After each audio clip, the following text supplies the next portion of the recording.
Paz, irmãos. Venho trazer uma questão aqui que a gente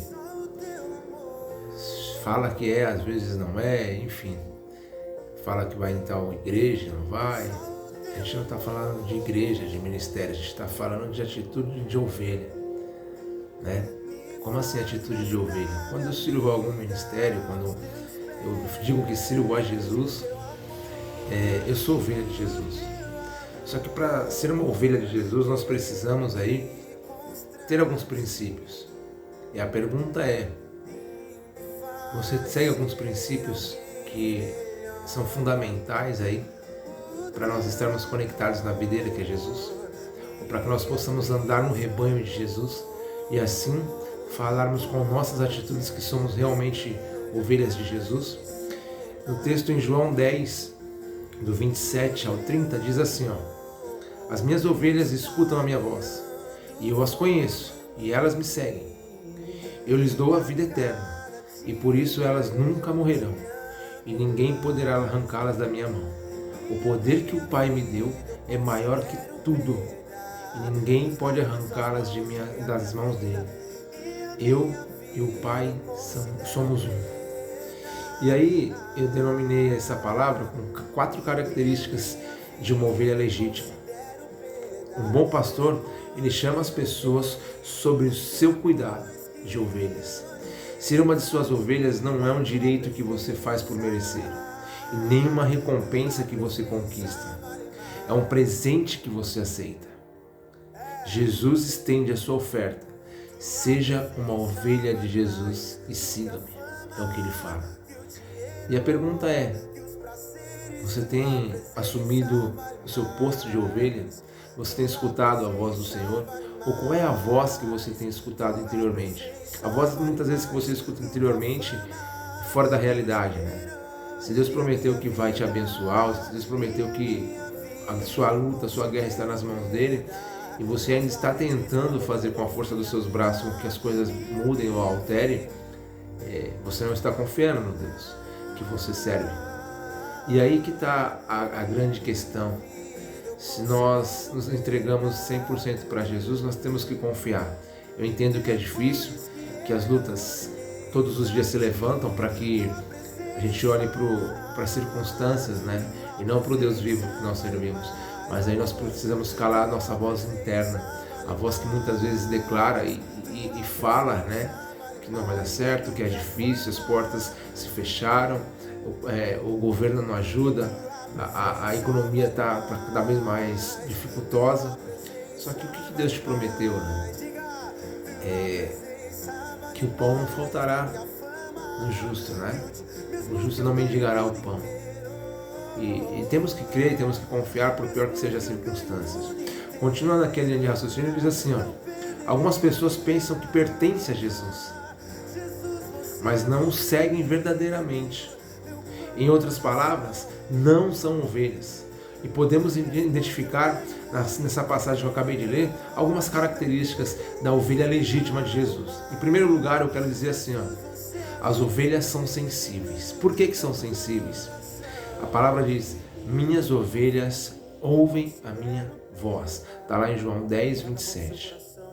Não se trata de uma audição mística, tá? Se trata de um entendimento profundo que se baseia em escutar a palavra de Deus, permanecer sensível ao Espírito de Deus e perceber a obra de Deus em nossas vidas. Você tem escutado a voz de Deus e tem percebido que Deus tem agido sobre a sua vida ou através da sua vida? No meio da turbulência, no meio do olho do furacão, porque nós estamos vivendo assim em tempos de crise, em tempos de dificuldades, mas nós temos que ser profetas da esperança. Nós temos que crer a todo momento que Deus está preparando a colheita, né? Toda vez que nós oramos, que nós lemos a palavra, nós nos alimentamos do Senhor, do Espírito Santo de Deus. Ele nos enche com uma esperança diferente que o mundo não nos oferece, diferente do que as notícias não nos oferecem. E a gente consegue absorver isso e declarar para outras pessoas que o melhor está por vir. O melhor está por vir. Salomão fala que o final das coisas é melhor do que o começo. E eu creio que o final está chegando e o melhor está por vir. Eu creio muito nisso. Ovelhas são sensíveis à voz do seu pastor. Se você não é sensível à voz do bom pastor, é bem provável que você não seja uma de suas ovelhas. Palavra dura, né? Mas é uma verdade. Quando você não se encaixa num lugar, é que você não faz parte daquele ambiente. Eu vou dar um exemplo. Eu vivia tomando uma cervejinha, em boteco, jogando bilhar. E aí ontem eu estava conversando com um amigo do trabalho e eu estava falando para ele que já não é mais meu ambiente. E por eu ter uma facilidade em bebida, eu não posso estar em lugar que tem bebidas, porque senão eu vou voltar às velhas práticas. Então eu não vou arriscar, eu não vou dar mole para Satanás. Eu não vou. Eu perdia muitos pontos aí nas bebidas, enfim, não me agregava em nada, ao contrário, minha vida estava indo ao buraco, o Senhor me resgatou. Então aqui é para que você escute a voz de Deus e Ele direcione você ao caminho certo. Por exemplo, você está crente no seu coração que eu vou voltar lá atrás, lá onde eu morava, para pregar para os meus amigos que agora eu estou convertido, que agora Deus vai me usar. Mas se ainda você tem essa caída por certas situações, se for por mulher, se for por bebida, você vai voltar lá, sendo que você realmente sabe que é fraco nessa área. Não é porque nós estamos em Cristo que nós temos que dar mole para Satanás, perder para Satanás. Resistir ao diabo, ele fugirá de vós. Não pregue lá onde você é fraco. Eu não vou pregar nos bares onde eu andava, não vou pregar onde eu morava. Por quê? Porque eu sou fraco na bebida. Eu sou fraco, então eu tenho que me livrar disso, eu tenho que sair no caminho oposto, eu tenho que resistir ao diabo. E o celeiro é grande, o celeiro é grande. Eu estou trabalhando em São Paulo agora, que o escritório era aqui, o escritório migrou para São Paulo, o escritório daqui fechou. E aí ontem eu indo trabalhar e estava olhando o pessoal no trem e me veio muito forte no coração, olha o tamanho do celeiro. E aí a ideia veio no meu coração de imediato, de todos os dias, 8 horas da manhã, eu levar uma palavra dentro de um trem, do metrô, de 10 minutinhos, porque o celeiro é grande. No meio dentro de um vagão tem, sei lá, umas 200 pessoas, não faço a mínima ideia, mas estou chutando aí. Se uma aceitar Jesus, se uma ouvir a palavra que a palavra for lançada e penetrar o coração, há festas nos céus, a palavra fala. Eu estou perdendo tempo.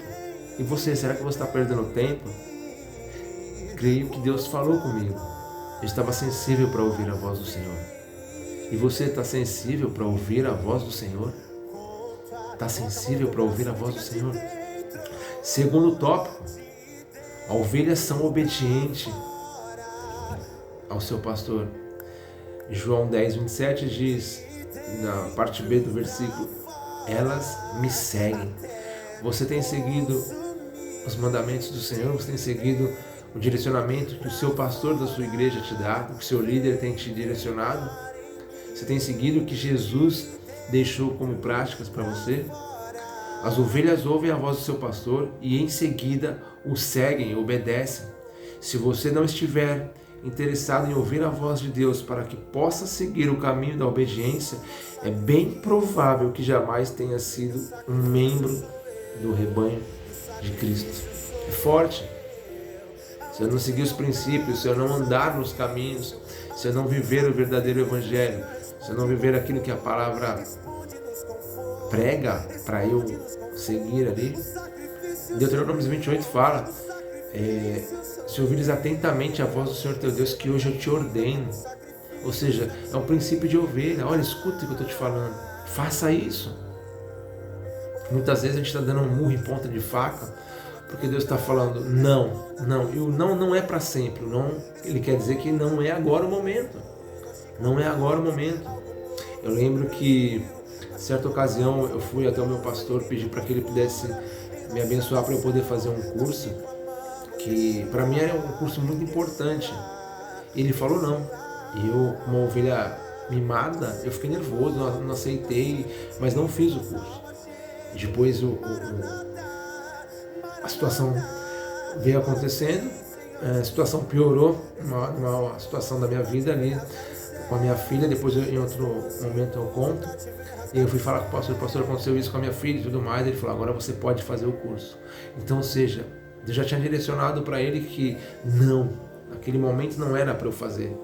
Então, estava esperando acontecer algo pior para que eu tivesse base, para que eu aprendesse dentro de casa para ajudar outras pessoas fora. Entenda que tudo que você tem passado acontece primeiro com você para que você tenha embasamento bíblico, para que você tenha experiência vivida, para que você possa ajudar outras pessoas. E o não é o não para sempre, é o não que agora, neste momento, não é para você, você não está preparado. É uma questão de semeadura, você está semeando para depois colher o fruto. É assim com Cristo Jesus, é assim sobre as nossas vidas, seja ela a vida familiar, seja ela a vida ministerial, seja ela a vida profissional, financeira, seja ela na vida amorosa. Você está preparando o terreno para que as coisas aconteçam. E as coisas vão acontecer porque o Senhor já decretou. O Senhor já decretou. Amém? Quarto e último ponto diz assim, as ovelhas estão seguras. Em João 10, 28 diz, ninguém pode arrancá-las de minhas mãos. Tem noção do que você está super protegido por um Deus que olha para ti e fala, nesse ninguém toca, nesse ninguém derruba. Me lembrei de Jó agora, que Jó 1 fala que o Senhor estava numa reunião nos céus e Satanás veio até próximo a Deus e Deus perguntou, de onde tu vem, Satanás? Ele diz, eu venho de rodear a terra. E aí Deus instiga Satanás. Você viu meu servo Jó como ele é reto e íntegro? E aí Satanás foi afrontar, mas é juvenil, né? Mas ele fala que te ama, que te adora porque ele tem tudo, porque Jó era o homem mais rico do Oriente naquele momento. Tinha bois, vacas, gados, cabeças de gados, enfim, tinha uma família abençoada, tinha muito dinheiro. E aí o Senhor fala, o Senhor libera, o Senhor permite. Diga, o Senhor diz para ele, para Satanás, você pode tocar em qualquer área de Jó, você só não pode tirar a vida de Jó. Então tem noção que muitas vezes a luta que nós estamos passando realmente é uma luta no qual o Senhor permite que nós passemos essa luta, que Satanás toque algumas áreas de nossas vidas, para que posteriormente nós venhamos declarar e nós venhamos viver o sobrenatural do Senhor através dessa luta, dessa guerra que nós temos passado. É para que a glória do Senhor se manifeste. Me veio agora também, se não me engano, em João 8 ou João 9, fala do cego de nascença, que os discípulos do Senhor perguntam para Jesus, Jesus, mas quem pecou para que esse homem viesse cego? Foi os seus pais ou foi ele mesmo que pecou? E o Senhor responde de imediato, não foi nem seus pais e nem ele. Eu permiti que ele viesse à terra desta maneira, para que todos vissem a minha glória através da vida dele. E ele foi curado. Qual é a cura que você precisa hoje? Qual é o manifestar do Espírito Santo sobre a sua vida que você precisa que aconteça para que seja manifesta a glória do Senhor? Muitas vezes não aconteceu ainda, sabe por quê? Porque você está tomando a glória para si. E Deus não divide a glória dele com ninguém. Qual o momento da sua vida profissional, familiar ou da sua vida financeira que você está roubando a glória de Deus? Que você acha que é você que faz, só que na verdade é o Espírito Santo de Deus que já foi derramado sobre a sua vida, que já foi executado, que o Senhor diz assim, que Ele dá ordem aos seus anjos a nosso respeito. Ele deu uma determinada ordem, aconteceu algumas vezes na sua vida que deu certo e você tomou a glória para si e não devolveu a glória para Deus. Nós precisamos devolver a glória para Deus. Nós precisamos. Continuando, diz assim, e a partir do momento que a gente recebe Jesus Cristo como nosso pastor, nós estamos nas mãos do Senhor. O Filho de Deus o protege. Você está seguro. Uma das partes mais incríveis dessa passagem é que diz que nós estamos protegidos. Nós estamos guardados. Tem noção do que é isso? Que o Senhor nos guarda, que o Senhor nos protege. Se você não for sensível à voz de Deus, se não for obediente, se não tiver a confiança de que Deus te protege, de que Deus já fez, de que Deus já liberou a palavra profética, que Deus já liberou a cura, que Deus já liberou uma porta de emprego aberta, que Deus já liberou um momento de você ter uma intimidade maior com Ele, que Deus já preparou o seu casamento, que Deus já tem te abençoado as suas finanças, só que você não está enxergando ainda. Você não faz parte do rebanho de Cristo. Você não é capaz de dizer: eu estou nas mãos do Senhor. Se você não confia, você não é capaz de dizer: eu estou nas mãos do Senhor. Se isso descrever você, eu te exorto, sabe, eu te chamo a sua atenção nesse momento. Aceite o convite do bom pastor. Torne-se uma de suas ovelhas. O Senhor, Ele está te chamando, Ele está te convidando para que você se torne uma ovelha dele. Vamos orar? Pai, em nome de Jesus, eu quero derramar essa palavra sobre o coração de todos aqui que estão escutando através do YouTube, através do podcast, do Instagram. Eu quero declarar, meu Pai, que cada um aqui venha viver o sobrenatural do Senhor. Que seja um ponto de virada. Que seja, papai, um ponto marcante sobre a vida de cada um que está ouvindo essa palavra. Eu peço ao Senhor, transforma. Eu peço ao Senhor, Pai, traz experiências, faz maravilhas, sinais e prodígios através dessa palavra.